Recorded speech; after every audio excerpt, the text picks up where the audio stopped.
सर्वबाधा विनिर्मुक्ता धन धान्य सुतान्विता मनुष्यो मत प्रसादेन भविष्यति न संशय।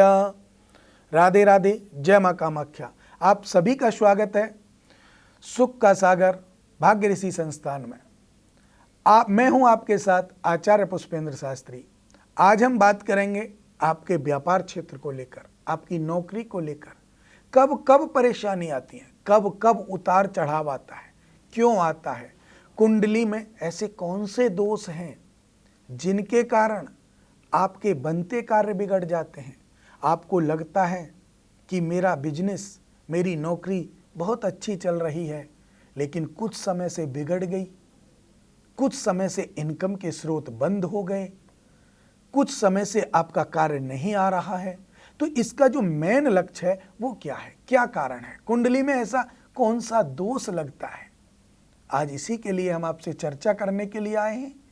तो आपके टीवी स्क्रीन पर जो नंबर दिए जा रहे हैं, अगर आप भी ग्रसित हैं इन कारणों से, आपके व्यापार क्षेत्र को लेकर, आपकी नौकरी को लेकर, आपके धन आगमन को लेकर, तो निश्चित रूप से आप हमसे जुड़ सकते हैं, कॉल कर सकते हैं, हमारे संस्थान में बात कर सकते हैं। कारण क्या है कि कुंडली का जो दसम भाव होता है वो नौकरी का होता है, और एकादश भाव जिसको हम कहते हैं वो भाव हमारे व्यापार का। द्वितीय भाव होता है कुंडली में सेविंग अकाउंट, जिसको हम बोलते हैं सेविंग। आप कितना कमाते हैं, आप 20,000 रुपये कमाते हो या 20 लाख रुपए कमाते हो, वो द्वितीय घर नहीं दिखाएगा। द्वितीय घर किसे दिखाएगा कि 20 लाख में से आपने 3 लाख खर्च कर दिए, 17 लाख रुपए आपके बचे, तो वो 17 लाख की सेविंग जो आपके जीवन में होगी वो कुंडली का द्वितीय भाव दिखाएगा। द्वादश भाव आपके खर्च को दिखाएगा, एकादश भाव इनकम को दिखाएगा, जो आपकी पूरी इनकम हो रही है। तो कभी कभी आप देखते हैं ना कि अच्छा चलता हुआ व्यापार रुक जाता है। क्यों?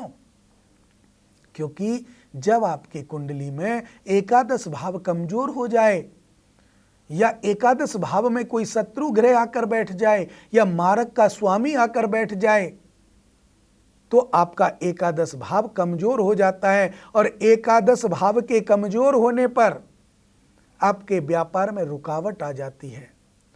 जो ग्रह या जिस ग्रह की राशि एकादश भाव में बैठी हुई है, या जो ग्रह एकादश भाव में बैठा हुआ है, वो अच्छा है तो आपको अच्छा फल मिलेगा, और वो मारक का स्वामी है या नीच की राशि पर बैठा है तो वो आपको बहुत गलत और बुरे परिणाम देगा, जिससे कि आपका मानसिक संतुलन बिगड़ सकता है, आपका धन धान्य की हानि हो सकती है।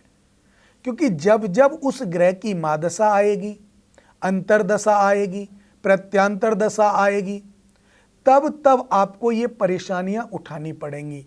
अर्थात तब तब आपको देखना होगा कि आपके कौन से ग्रह कमजोर अवस्था में हैं और कौन से ग्रह आपके इस क्षेत्र को खराब कर रहे हैं। काफी समय से अच्छा चलता हुआ व्यापार, अच्छी चलती हुई नौकरी, लेकिन किसी समय के बाद वो खत्म हो जाती है, या लॉस में आ जाती है, या नुकसान पे नुकसान होता है, कर्ज हो जाता है। इसका जो श्रेय जाता है वो मारक के स्वामियों को जाता है। जो कुंडली में मारक घर के स्वामी अगर एकादश भाव में बैठ जाए या नीच के होकर के बैठ जाए, तो निश्चित रूप से आपको कष्टकारी बना देते हैं। अब इसमें विशेषकर आपको ध्यान क्या रखना होता है?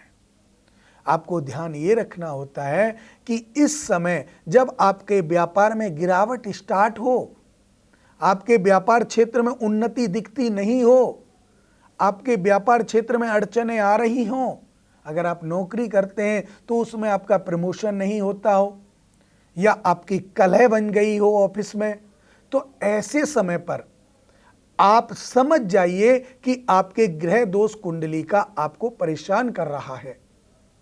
तो उसके लिए आपको क्या करना है? उसके लिए अच्छे वैदिक आचार्यों से मिलना है, अच्छे ज्योतिषाचार्यों से मिलना है, और फिर आप अपना उपाय करा सकते हैं।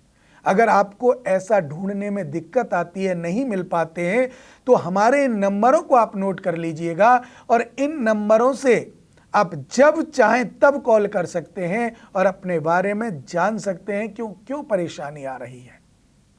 दूसरा कारण व्यापार का या नौकरी का।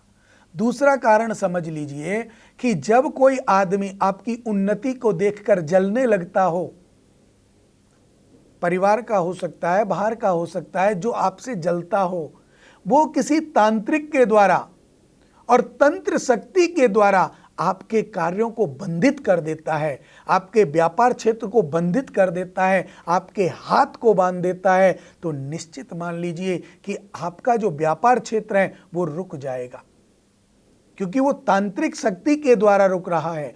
उसके लिए आपको अच्छे वैदिक ब्राह्मण और तांत्रिकों की जरूरत पड़ती है, जिससे कि आप उसका समाधान करें।